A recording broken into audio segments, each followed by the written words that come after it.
आज के class 9th motion के लेक्चर 8 में हम इस चैप्टर से संबंधित न्यूमेरिकल प्रॉब्लम के बारे में बात करेंगे।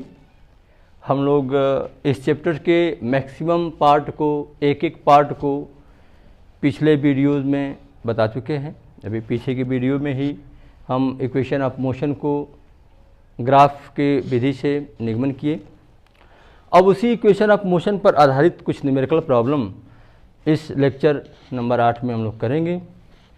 तो आए हम क्लास 9th के मोशन चैप्टर के लेक्चर 8 में कुछ न्यूमेरिकल प्रॉब्लम के बारे में बात करते हैं। तो हम यहाँ पर इक्वेशन ऑफ मोशन से रिलेटेड कुछ क्वेश्चन करेंगे। पहला क्वेश्चन हम लोग बात करते हैं जो कि बहुत ज़्यादा इम्पोर्टेंट है। औसत चाल या औसत वेग के बारे में बात करेंगे, क्वेश्चन करेंगे हम लोग। और हमारा क्वेश्चन फर्स्ट होगा। बहुत ज़्यादा क्वेश्चन पूछा जाता है इससे रिलेटेड। क्वेश्चन फर्स्ट होगा औसत चाल पर रिलेटेड क्वेश्चन। तो क्वेश्चन में रहेगा एक गतिमान वस्तु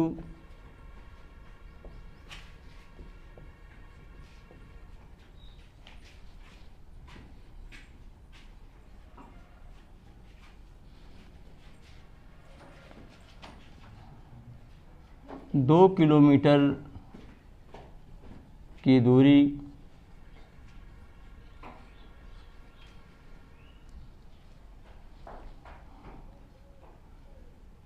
दस मिनट में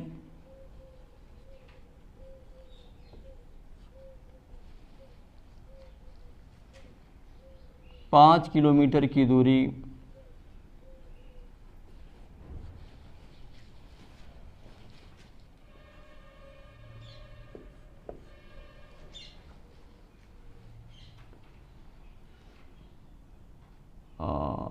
12 मिनट में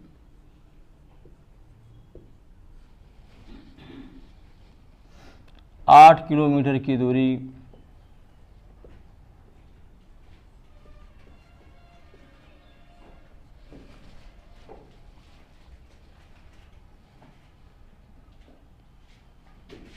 18 मिनट में तय करती है।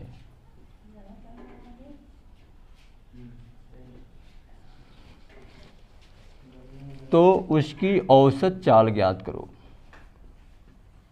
तो उसकी औसत चाल ज्ञात करो। औसत चाल ज्ञात करने की बात की जा रही है। हाँ सर, तो हम हैं स्टूडेंट।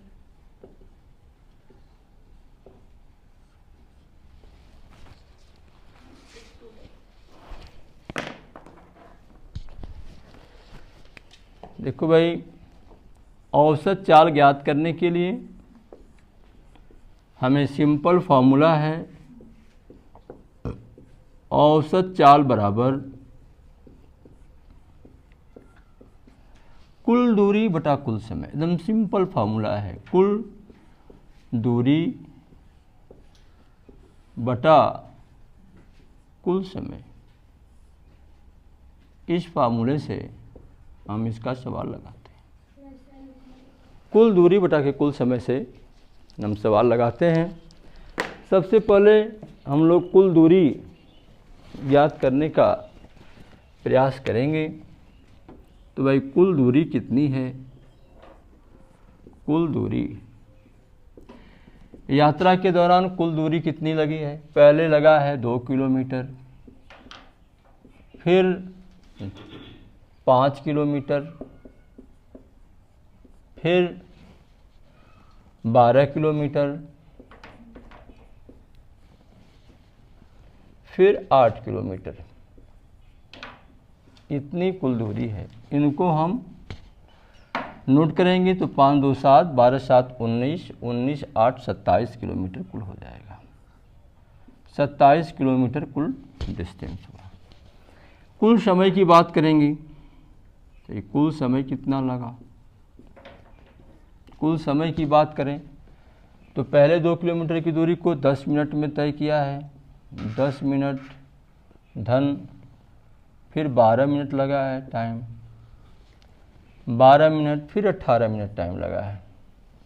1 2 3 4 10 12 18 2 5 12 12 मिनट है। यह 12 किलोमीटर नहीं है, इसमें 12 मिनट केवल दिया था। ये है कि 8 किलोमीटर ही है। 3 ठो यात्रा हुआ है, 2 किलोमीटर है एक यात्रा 5 किलोमीटर का है, एक यात्रा 8 किलोमीटर का है। केवल 3 यात्रा है तो 8 2 10 5 15 किलोमीटर यह हुआ। 15 किलोमीटर ही यह टोटल यात्रा हुई है, 15 किलोमीटर। समय 10 मिनट लगा है, 12 मिनट लगा है और 18 मिनट लगा है। तो कुल समय लग गया भाई 18 12 30 और 10 40 मिनट। 40 मिनट का समय लग गया है। यदि इस समय को हम घंटा में बनाएं तो हम 40/60 लिख सकते हैं, यानी कि 2/3 घंटा। अब हम औसत चाल वाले सूत्र में इसको रख देंगे। तो औसत चाल बराबर, हम चाहें तो इसको मीटर पर सेकेंड में भी बना करके इसको मीटर में कन्वर्ट करके 1000 का मल्टीप्लाई करके और इसको जो है 60 का मल्टीप्लाई करके सेकेंड में करके भी सवाल को लगा सकते हैं, बात एक ही आएगी। औसत चाल हम जब करेंगे तो कुल दूरी या कुल दूरी बटा के कुल समय 2/3 घंटा होगा। यह 3 ऊपर चला जाएगा और यहाँ हो जाएगा 15 × 3/2 यानी कि 45/2 और यह हो जाएगा 22.5 किलोमीटर प्रति घंटा। यह आंसर आएगा। तो इस प्रकार से हम कुल दूरी बटा कुल समय से यह सवाल लगाएंगे। इस प्रकार का सवाल बहुत ही इम्पोर्टेंट आता है। एक सवाल और औसत चाल पर ही आधारित हम बताएंगे। तो क्वेश्चन नंबर 2, इसे आप नोट कर सकते हैं। तो क्वेश्चन नंबर 2 को हम लोग बात करेंगे।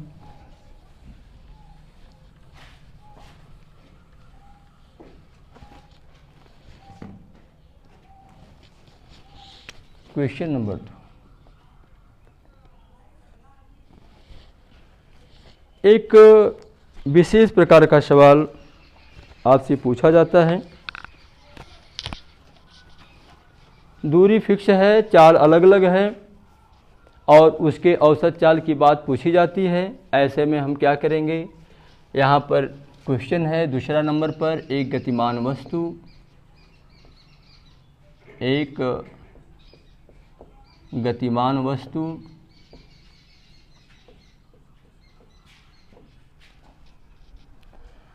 एक निश्चित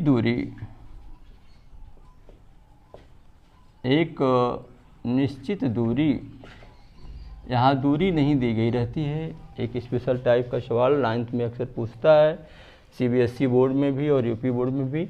एक गतिमान वस्तु एक निश्चित दूरी को 20 किलोमीटर प्रति घंटे के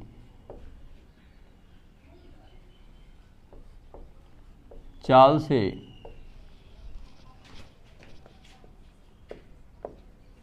जाता है तथा 25 किलोमीटर प्रति घंटे की चाल से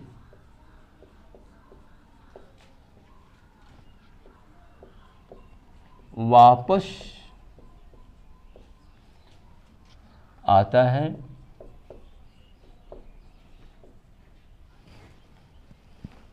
तो उसकी औसत चाल क्या हो। तो उसकी औसत चाल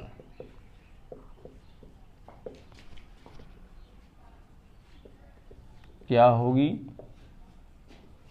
यदि इसमें दूरी दी गई रहती तो भले ही दो डिफरेंट चाल दिए हैं, लेकिन हम दोनों की दूरी को, उसी दूरी को डबल कर देते कुल दूरी की जगह, और प्रत्येक के लिए समय इन चाल की सहायता से निकालते अलग अलग और कुल समय निकालते और इसी तरीके से उस सवाल को भी हल करते। लेकिन जब दूरी नहीं दी गई रहती है और औसत चाल निकालने की बात की जाती है, तो हालांकि इसी सूत्र से बना हुआ एक नया सूत्र इस्तेमाल हम करते हैं, जिससे कि हम डायरेक्ट औसत चाल को निकाल सकते हैं। और वह औसत चाल का एक स्पेशल सूत्र इस कंडीशन के लिए लागू किया जाता है जब केवल चाल मालूम हो, डिफरेंट जाने और आने का, दूरी एक ही हो। ऐसे कंडीशन में हम इस प्रकार से इसको करते हैं कि 2v1 v2 अपान v1 प्लस v2, जहाँ पर v1 जाने की चाल है और v2 आने की चाल है। तो 2 हो गया, v1 कितना है 20, v2 कितना है 25, अपान v1 कितना है 20 और v2 है 25। ऊपर हो जाएगा 2 दूना के 4, 25 चौको 100, 1000 हो जाएगा। नीचे 20 और 25 मिल करके 45 हो जाएगा। और यहाँ पर 45 दूना के 90, 10, 100, 45 दूना के 90, 22.22 किलोमीटर प्रति घंटा यह औसत चाल आएगा। इसको इस फार्मूले से निकाला जाता है। यह फार्मूला भी कुल दूरी बटा कुल समय के फार्मूले से ही निकाला गया है। इसमें दूरी फिक्स है, इसलिए दूरी ऊपर नीचे से कट जाती है और यह फार्मूला आ जाता है। वैसे तो औसत चाल पर आधारित बहुत ढेर सारे फार्मूले हैं और उनसे आधारित क्वेश्चन हैं और आप लोग उसको लगाएंगे। जो क्वेश्चन नहीं आएगा, कठिन लगेगा, आप जो है उसको हमारे यहाँ भेजेंगे कमेंट के रूप में और उसे सॉल्व कर दिया जाएगा। अब हम कुछ गति के समीकरण पर आधारित न्यूमेरिकल के बारे में बात करेंगे। अब न्यूमेरिकल नंबर 3 होगा हमारे गति के ऊपर आधारित। एक व्यक्ति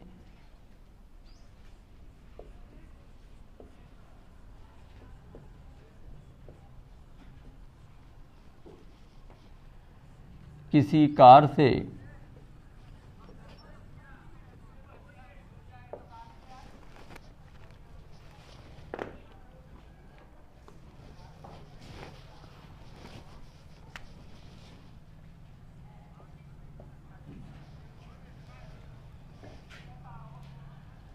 पंद्रह किलोमीटर प्रति घंटे की चाल से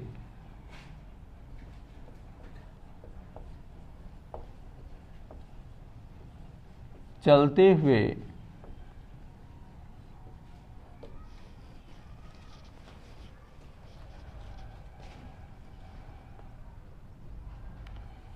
बीस मिनट में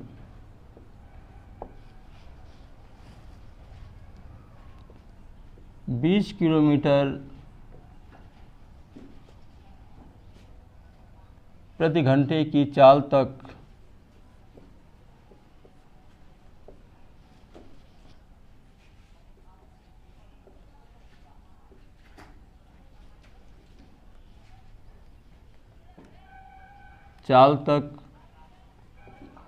चाल परिवर्तित करता है,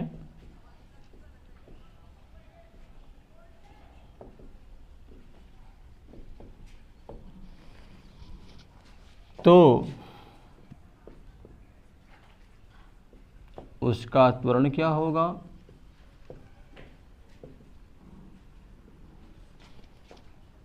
उसका त्वरण क्या होगा। क्वेश्चन में त्वरण पूछा गया है। त्वरण सामान्य त्वरण की परिभाषा या त्वरण के सूत्र से भी निकाला जा सकता है, गति के समीकरण से भी निकाला जा सकता है। यदि हम गति के समीकरण को लगाएं, कभी भी किसी सवाल में यदि वेग का परिवर्तन दिया हुआ है या त्वरण के अधीन गति हो रही है तो गति का समीकरण आपका काम कर सकता है। गति का समीकरण तब नहीं काम करता है जबकि त्वरण नहीं होती। त्वरण नहीं होता है, नियत वेग से गति होता है, तो वहाँ गति का समीकरण नहीं लग पाता है। यहाँ पर गति का समीकरण लगेगा। हम यहाँ पर एक टिक बताना चाहेंगे। गति के समीकरण में अधिकांश बच्चे कंफ्यूज होते हैं कि सर 3 गति के समीकरण हैं, कब कहाँ पर कौन सा गति का समीकरण लगेगा। तो मैं सबसे पहले ये क्लियर करना चाहता हूँ यहाँ पर कि आप सवाल में देखें क्या दिया है, क्या पूछ रहा है। तो किसी गति के समीकरण पर आधारित सवाल में आप सबसे पहले ये चेक करें कि क्या समय दिया है कि नहीं। तो आप देख रहे हैं इस सवाल में तो समय की बात हुई है। यहाँ पर देखो समय दे दिया है, चलते हुए 20 मिनट में समय दे दिया। आपने सवाल में सबसे पहले चेक किया समय दिया है कि नहीं, बस यही चेक करो आप कि समय दिया है कि नहीं। आपने देखा समय दे दिया, भाई ठीक है समय दे दिया। वेग में परिवर्तन हो रहा है तो त्वरण होगा ही, त्वरण पूछ भी रहा है, चलो भाई समय दे दिया, ठीक है। अब इसके बाद दूसरी बात देखो कि दूरी दिया है कि नहीं। पहला चेक करो कि समय दिया है कि नहीं, दूसरी बात चेक करो कि दूरी दिया है कि नहीं। तो कह रहा है कि इसमें दूरी सवाल में कहीं नहीं दिया है। तो यहाँ पर तर्क दिया जाता है कि यदि गति के समीकरण पर आधारित सवाल में समय दिया है परंतु दूरी नहीं दिया है तो वह गति का प्रथम समीकरण लगेगा। यहाँ पर भी गति का प्रथम समीकरण लगेगा। आप कहते हैं कि सर दूरी भी दिया रहता तब क्या होता। यदि समय भी दिया है और दूरी भी दिया है, 2 चीज दिया है, तो 2 का मतलब गति का दूसरा समीकरण। और यदि समय नहीं दिया है और केवल दूरी दिया है तो गति का तीसरा समीकरण। यह ट्रिक है जिसके आधार पर आप समझ सकते हो सवाल को देख करके कि हम इस सवाल में गति का कौन समीकरण लगाएं। एक बार फिर से समझ लो कि यदि सवाल में समय दिया है तो गति का प्रथम समीकरण, समय दूरी दोनों दिया है द्वितीय समीकरण, और केवल दूरी दिया है तो तृतीय समीकरण, क्योंकि तृतीय समीकरण में समय नहीं होता है, प्रथम समीकरण में दूरी नहीं होता, द्वितीय समीकरण में दोनों होता है। तो यहाँ पर हम गति का प्रथम समीकरण लगा देंगे। गति के प्रथम समीकरण से हम चाहते तो यहाँ त्वरण के परिभाषा से भी काम कर लेते हैं, लेकिन गति का समीकरण व्यापक है, कई सवालों में काम करता है गति के प्रथम समीकरण से, इसलिए हम गति के समीकरण से ही सवाल को लगाने का प्रयास कर रहे हैं। v बराबर u प्लस AT है। v जो आखिरी वेग होता है उसको v कहते हैं, यह आखिरी वेग है। यह v होगा 20, यहाँ लिखेंगे। u जो शुरू में वेग दिया रहता है वह u होता है, u यहाँ लिखेंगे। a पूछ रहा है और t यह है 20 मिनट है, इसलिए क्योंकि किलोमीटर प्रति घंटे में बात हो रही है तो 60 से हम भाग दे देंगे। यदि मीटर पर सेकंड में बात होती तो 60 से गुणा कर देते। इस बात को ध्यान रखेंगे क्योंकि हमेशा एक यूनिट में सवाल को लगाया जाता है। तो यदि हम चाहें सवाल को लगाना तो किलोमीटर प्रति घंटा को, दोनों किलोमीटर प्रति घंटा को हम मीटर पर सेकंड में 5/18 से गुणा करके निकाल सकते हैं, और निकालने के बाद इसको भी हम सेकंड में करके सवाल लगा सकते हैं। और यहाँ पर हमने कुछ टच नहीं किया, इनको किलोमीटर प्रति घंटा में ही रहने दिया, तो समय को ही हमने घंटा में कन्वर्ट कर दिया और ऐसे यह समय 1/3 हो जाएगा। फिर 15 इधर आएगा भाई, तो 15 इधर आएगा तो 20 में से 15 निकल जाएगा, 20 माइनस 15 हो जाएगा बराबर a/3 हो जाएगा। तो 20 माइनस 15 हो गया तो कितना हो गया भाई, 5 हो गया, a/3 हो गया। तो यहाँ पर a बराबर क्या हो जाएगा, 5 × 3, तो a का मान आ जाएगा 15। a का मान 15 यानी कि 15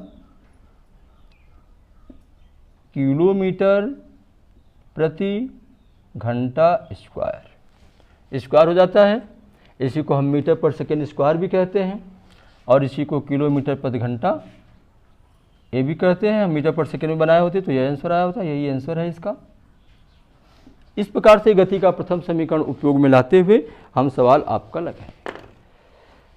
अब हम दूसरे सवाल की बात करेंगे। आगे सवाल है। दूसरे सवाल की बात करेंगे। इस सवाल में हम बात करेंगे कि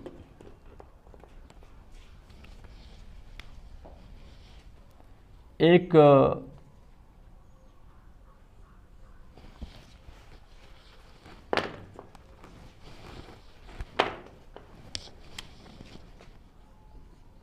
पिंड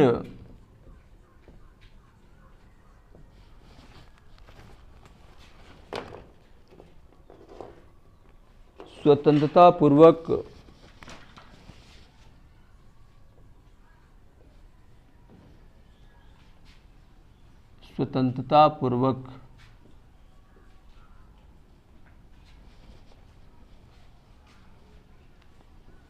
गिरते हुए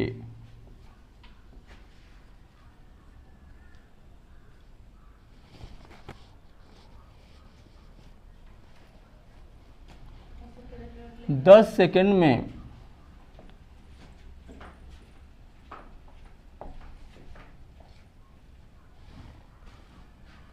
किसी ऊंचाई से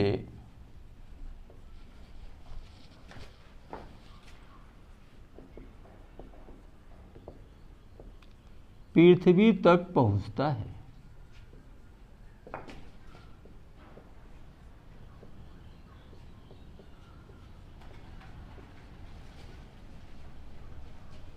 तो उसके द्वारा तय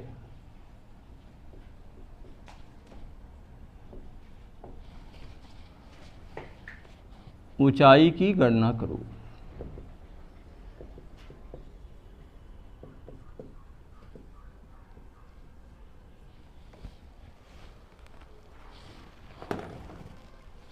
यह भी गति के ऊपर आधारित सवाल है, क्योंकि गुरुत्व की अधीन गति हो रही है, यानी कि त्वरण है। तो इस सवाल को कैसे लगाएंगे, आप बहुत सावधानी से सवाल को देखेंगे, सवाल को लगाने का तरीका। यह क्वेश्चन नंबर 4 है। अब देखो सवाल में क्या दिया हुआ भाई, समय दिया है, समय दिया है, दूरी पूछ रहा है, समय और दूरी दोनों की चर्चा होगी। समय दिया है यहाँ पर, देखो दूरी मतलब ऊंचाई पूछ रहा है, ऊंचाई की गणना करो, दोनों की चर्चा होगी, समय और ऊंचाई। कौन सा समीकरण लग जाएगा, गति का दूसरा समीकरण लगा जाए। हमने बताया समय और ऊंचाई दोनों दिया है, गति का दूसरा समीकरण लगेगा। गति का दूसरा समीकरण है s is equal to U T plus half a t square. Generally आप ये समीकरण जानते हो, लेकिन गुरुत्व के अधीन गति के लिए यस रिप्लेस बाई एच और U T plus half A replace by G. और इस प्रकार से यहाँ पर H is equal to U T plus half G T square समीकरण लगेगा। स्वतंत्रता पूर्वक गिरने के कारण u का मान 0 हो जाएगा, 0 इंटू टी प्लस हाफ जी का मान यहाँ पर हम 10 ले लेते हैं, 9.8 भी ले सकते हो। टी स्क्वायर, टी के जगह 10 का स्क्वायर आप ले सकते हो।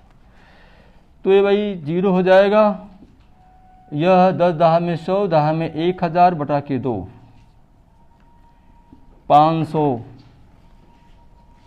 और सेकेंड है, इसलिए यह 500 मीटर ऊंचाई आएगी। ऊंचाई आपकी हो गई पृथ्वी तल से, उसकी ऊंचाई 500 मीटर हो गई। यह एक सवाल हो गया। एक सवाल और, यह लास्ट सवाल होगा। गति के प्रथम समीकरण पर आधारित सवाल इससे पहले कर दिए, द्वितीय समीकरण पर आधारित सवाल यह है। तृतीय समीकरण पर आधारित सवाल एक देख लेंगे और हम, और ऐसे ही सवाल को आप करते रहेंगे। कोई विशेष सवाल होगा तो उसके लिए आप पूछ सकते हैं। नॉर्मली हम सवाल लगाने के तरीके को बताएं, कैसे हम गति के समीकरण को लगा सकते हैं अपने सवालों में। क्वेश्चन नंबर 5 देखेंगे। क्वेश्चन नंबर 5 में बात करेंगे, एक व्यक्ति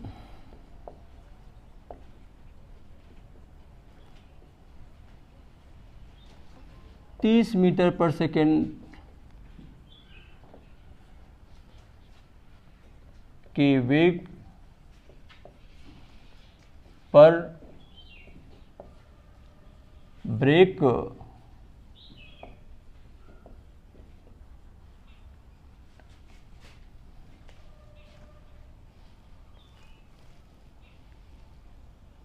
लगाते हुए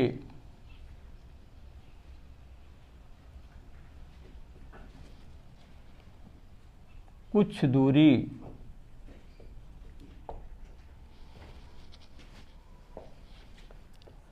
चलकर रुक जाता है।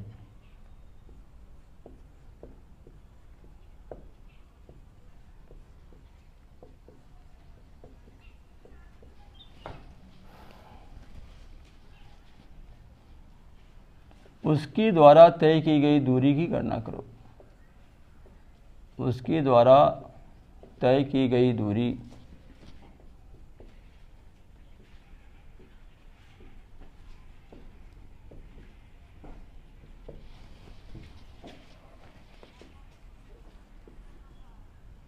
एक व्यक्ति है, किसी कार से किसी गाड़ी से चल रहा है। जब वो ब्रेक लगा रहा है तो उसकी गाड़ी की चाल 30 मीटर पर सेकंड है, और वह जब रुक जाता है तो उसकी चाल शून्य हो जाती है। रुक जाता है मीन्स शून्य हो जाती है चाल। उसके बीच में कुछ दूरी तय किया है। इसमें दूरी की चर्चा तो हुई है, लेकिन समय की चर्चा नहीं हुई है। जब समय की चर्चा न हो, दूरी की चर्चा हो, गति का तीसरा समीकरण लगेगा। पहले ही से बता चुका हूँ, गति का तीसरा समीकरण, तीसरा समीकरण, तृतीय समीकरण, तीसरा समीकरण लगेगा यहाँ। गति का तीसरा समीकरण क्या कहता है? v स्क्वायर बराबर यू स्क्वायर प्लस 2as। भी रुक जाता है मतलब शून्य, u चलते समय 30, ब्रेक लग रहा है इसलिए माइनस हो जाएगा। जब त्वरण रहता है तो प्लस, मंदन रहता है तो माइनस 2as। ए क्या है भाई? ए दिया नहीं है। ए भी सवाल में रहना चाहिए था। यदि मंदन 10 मीटर पर सेकेंड स्क्वायर हो, क्योंकि यह चाहे दूरी, दोनों में से कोई ना कोई एक रहना चाहिए, तो फिर हम 2a के जगह पर 10 रखेंगे और यस की गणना करेंगे। तो यह माइनस इधर आ जाएगा, प्लस हो जाएगा, क्योंकि 0 का स्क्वायर तो 0 होता है। तो यहाँ 20 यस हो जाएगा बराबर 30 का स्क्वायर 900 हो जाएगा, और यस बराबर हो जाएगा 900 बटा के 20, और यह हो जाएगा 45 मीटर। तो दूरी हो जाएगी 45 मीटर। यह आंसर होगा। इन प्रश्नों के दौरान हम यह बताने का प्रयास किए कि आप कैसे पहचानेंगे कि गति का कौन सा समीकरण कब लगता है। इस प्रकार से गति के समीकरण पर आधारित सवाल होते हैं। यदि सिर्फ आप पहचान लें कि क्या क्या चीज़ दिया है, क्या पूछ रहा है सवाल में, तो आप इस तरह से सवाल लगा लेंगे। इस तरीके के और भी सवाल लगाने के लिए आप इस वीडियो को बढ़िया से देखें, लास्ट तक देखें, कई बार देखें। आप अन्य सवालों को भी इससे नकल करके, इसको प्रमाण मानकर, मॉडल मान करके अन्य सवालों को भी आप लगा सकते हैं। इसके बाद भी लगाने पर यदि आपके कोई सवाल नहीं आते हैं तो उसे आप हमसे ज़रूर पूछें। आगे के वीडियो इसी प्रकार से देखने के लिए आप इस चैनल को हमेशा देखते रहें। धन्यवाद।